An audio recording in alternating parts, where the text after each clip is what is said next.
Hey guys, it's Q&A time. Usually I do a video on a certain question that you guys want an answer to, but today I'll be answering multiple questions in one setting. So let's get it started.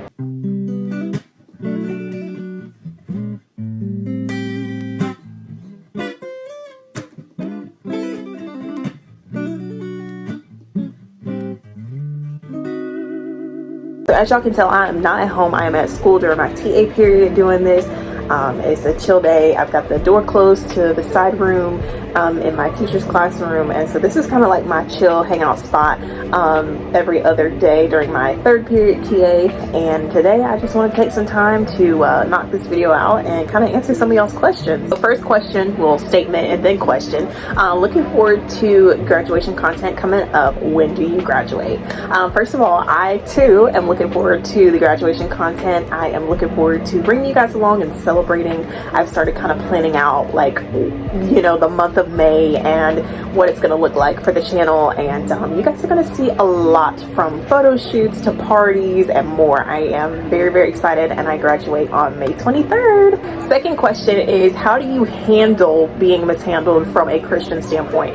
Now, this is really, really good because these questions, they make you really sit and think about, you know, if you're really being an extension of God's love even when you are done wrong. And you guys know that I've had to go down that journey of reliving and relearning how to handle me and others when I've been mishandled. Whenever I do come to a situation in life where I am being mishandled, mistreated, or done wrong by someone, especially someone that I least expect, I have to realize and remind myself that as a Christian, I will go through things that are parallel to what Jesus went through. And it's a part of our life journey. It's a part of, you know, our Christian walk with Jesus. Being a Christian and walking with Jesus does not mean that life is perfect, and it doesn't exempt us from all of these life tragedies, because God created the heavens and the earth and everything therein, and that means we experience and we encounter people that are both believers and also not, those that want to be a believer but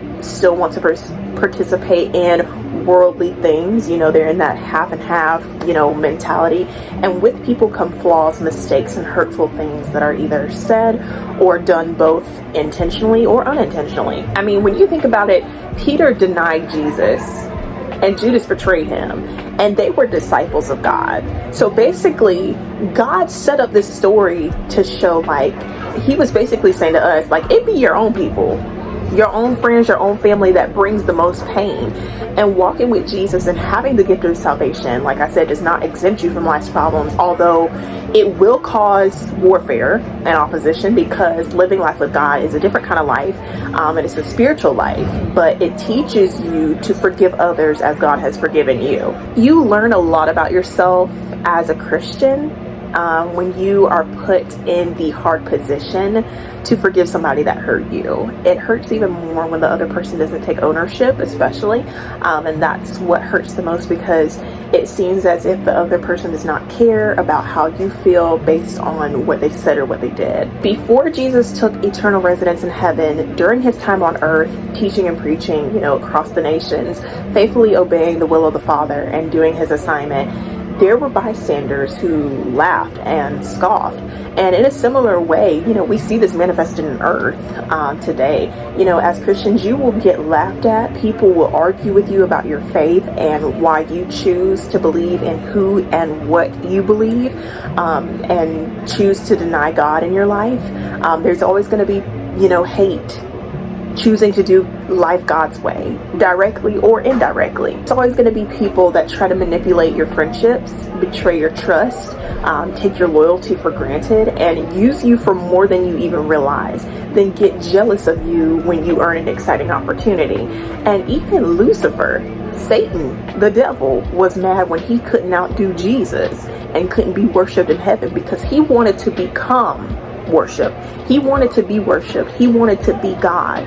So Lucifer became Satan because God kicked him out of heaven for taking the position that only God should have. In the end, there's always going to be that one person, that one Lucifer, that one Satan, that one enemy or a group of people. And sometimes we may not always know the reason as to why people choose to treat us the way that they do negatively.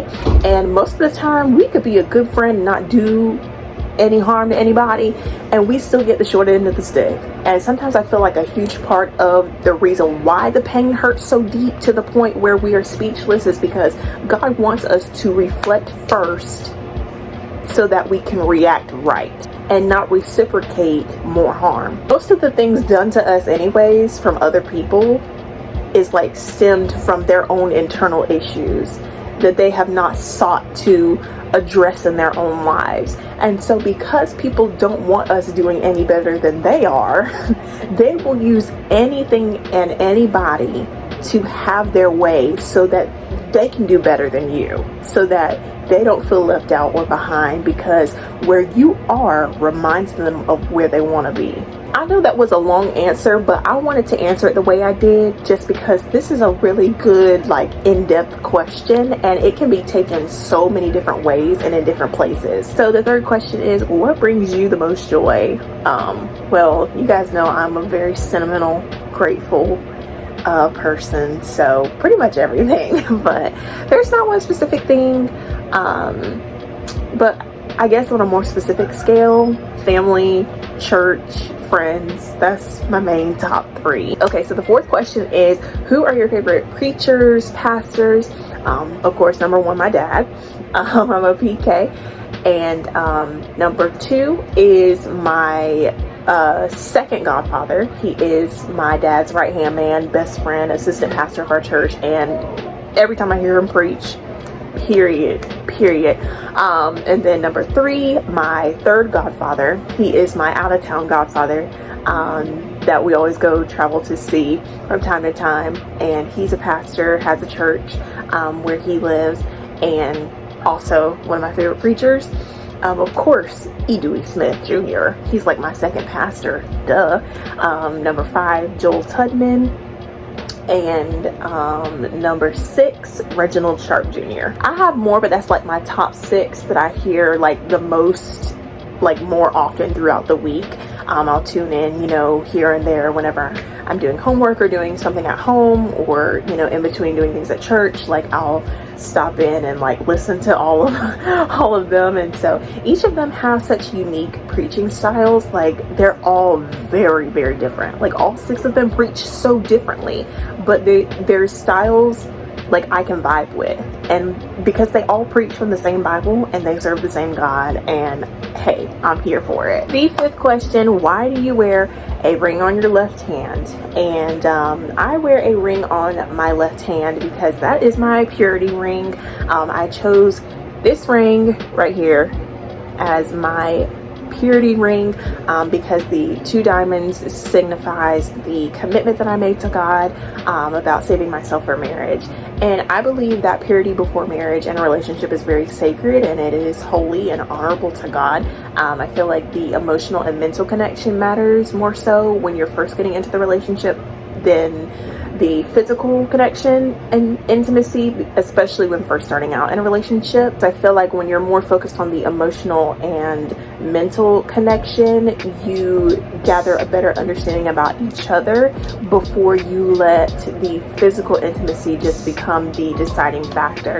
And so this ring is a reminder to me of this sacred commitment that I will wear until the day that I get engaged or married to the love of my life, the husband of my dreams, and the one that God has always meant for me to have. So the sixth question is, I enjoy how much you talk about your grandparents in heaven. How do you plan to honor them during your graduation season? First of all, thank you. My Pop and Meemaw are my hearts. They've invested so much into this journey, and I want to include them and their memory in different ways as much as I possibly can. I will have a picture of them framed for my cap and gown pictures. I'll be holding the picture of them together, and then I'll be in my cap and gown, and so that's one of the ways I'm going to honor them. On graduation night, I'm pretty sure that I will be wearing many bracelets and necklaces, anything with their initials or any piece of jewelry that they've given me. Like I'll try to incorporate that into my graduation night fit. some way, somehow. And then there will be a like little special like memorial table and candle for them at my graduation party. So it's just different things like that to include them, because even though, you know, both Mima and Pop Pop passed away before, you know, graduation, of course, they still the prayers that they've prayed, the talks that have been given, the conversations that were had, the lessons that were taught, are still being implemented, not just for that moment, but implemented into this high school journey and into the rest of my life. So next, the seventh statement / question is, I've been following you on social media since your Sunday song stories on Instagram, and I've always loved it as it introduced me to gospel songs I'd never heard before. What is a song that you've just recently discovered that you love? Before I even answer this question, I just want to say thank you for being here on this journey. Sunday song stories started a long time ago, maybe 2016, 2017. I don't remember. 2018, I don't know when and there, but anyways, I started doing, for context, I started doing Sunday song stories, and it's still on my Instagram highlights, because there were a lot of gospel songs, phenomenal gospel songs that I was exposed to as a child and have always known since being a little girl. And so every Sunday like was a different song that presented to some and introduced to others, if you will. And I grew up with a variety of gospel artists in different time periods and different styles, and so it just all kind of came together as one big thing to me. But Sunday songs became that 15-second moment of each week dedicated to a song that I loved, particularly during that week, that deeply meant something to me in that moment, or throughout a certain season. I mean, I still do that now to an extent. When I post my Sunday pictures every week, I just put the music audio with the pictures now. So technically I am still doing Sunday song. It's just a lot different than how I used to do it. But a song that I recently discovered that I love is In This Place by Mervyn Mayo. And I remember riding around town with my godparents last month, and they played the gospel radio station. And this song comes on that I've never heard, and I hear it and immediately looked it up. And when I listened to the whole thing, it's just like it's so good. It's so beautiful. It's just a song that you listen to and you just bawl. Like it's such a powerful and beautiful song. Like, oh my word, I love it. But recently I have been on a hardcore Rock Nation and Bloom restream after the passing of DeJuan Murphy. That really just that still tugs on my heartstrings. It is so hard. Okay, so the last question, 8th question of the Q&A is, what denomination are you? Now, this is a very good question. I can understand why this was asked, because I feel like I am multi-denominational and cultured in many ways, just because I've been in so many churches in my entire life. I mean, my grandfather's a pastor, my father's a pastor, and so growing up, it was like church tour. like we went to everybody's church, and that's how we have so much unbiological family, because I meet aunts and uncles from different churches, and so I have family like everywhere that are not even related to me. But I actually went to, giving you guys a little bit of my background, I actually went to a private Lutheran preschool and did good in that. I went to Vacation Bible School at a Methodist and Baptist church, but I grew up predominantly non-denominational in the church that my grandfather pastored, and then my dad became pastor, of course. So my church has always been non-denominational from the very beginning. But y'all do know that I claim House of Hope Atlanta as my second church, because E. Dewey Smith is my second pastor. He is one of my favorite preachers ever, and he also taught me hymns growing up as well, because like in my church it was rare to hear a hymn, like very rare. Like maybe Christmas, maybe Resurrection, weekend, maybe, like a specific, Christian holiday we would hear that, but like on a regular basis, very rare. And then on Communion Sundays we always sang Great Is Thy Faithfulness, so that was the one that I knew, that was in my head already. But I mean, Pastor Smith, like just hearing him like on loop and in these playlists singing all these hymns, I mean, back before when Dirt was made. Like, I call him the walking hymnal because he just knows the hymns, like, so he's good. Fun fact, House of Hope Atlanta is formerly known as the Greater Travelers Rest Baptist Church. So technically I am a tad Baptist because of House of Hope. It is considered a Baptist church, but it's never felt like that to me. Like, it has never felt like that to me, honestly. Like, sometimes I think about it and it just randomly pops up in my head that, like, it's a Baptist church, but I'm just like, really? Like, I've never, like, it's just always been church to me. So yeah, and their vibe of church is like what I'm used to, so I love it. I have been exposed to Kojic as well. I will say that I did, you know, watch GEI Kojic for a season, especially in the pandemic when everybody was watching everybody's churches online. And I started to see things, and I kind of have, I honestly have backed up from, you know, Church of God in Christ, watching their streams in general, just because, I don't know, just the way that Kojic is structured, like the general board of bishops, like why are you voting on bishops to be in position? Like, I just feel like that should be a God thing. You know, just if you feel led to be, you know, in that leadership role as a pastor or a bishop, you know, and being over people in a spiritual way, I just feel like you should have a spiritual overseer and they should consecrate and ordain you and not be elected, because everybody that is elected is not anointed. Yeah. For me, it just felt like, especially when Bishop Sheard was in the running for the general board or being president over all of Kojic, it just felt more to me like a campaign. It just felt so politically governmental in that way. So yeah, I've taken a huge step back from Kojic influences. I mean, I still listen to, you know, the Sheard and the Clarks, you know, as far as music is concerned, but just the way that it's structured, you couldn't find me at a Kojic church, because I remember my parents, they were invited to come to a workers meeting. They brought back home this envelope, this tithing envelope that listed, you know, like positions of offices in church, like pastor, missionary, bishop, deacon, elder, minister, jurisdictional somebody, you know, all these titles in Kojic, and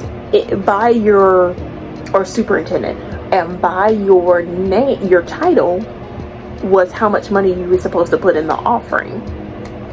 And I'm sitting here like, I'm holding this envelope and I'm like, okay, God didn't already put in the Bible 10% is your offering of your income. So why on this envelope are they telling people how much money to put in the offering? So yeah, one, it was just too politically minded for me, just campaigning. You know, if God has anointed you and appointed you, you shouldn't have to be elected, because you've already been chosen. And then the whole tithing thing and telling people what to give when that ain't God, yeah, Kojic is not really my vibe. I mean, I have been exposed to it, but it really is not my vibe. I'm not knocking anyone who's watching who is in, you know, Church of God in Christ. I'm just sharing what I see from my standpoint and from biblical truths and beliefs. But yeah, I'm a church girl, but I'm a simple church girl. You know, I can give you a dress and heels on first Sunday and look good in that communion line, and then the next Sunday I can be in pants and sneakers and have on a Christian t-shirt and still rock on. And we don't need to shout every Sunday. If you have to shout every Sunday for church to be good, there's something going on there. Either it's the praise and worship or it's the sermon. But anyways, that's my take on it. Non-denominational, girly, with a tad bit of Baptist. But anyways, thank you guys so much for tuning into this Q&A. I hope that you guys like just keep sending in more questions to my Instagram so that we can do more fun sit down vlogs in the future, and you guys get to learn more about me in the process all at the same time.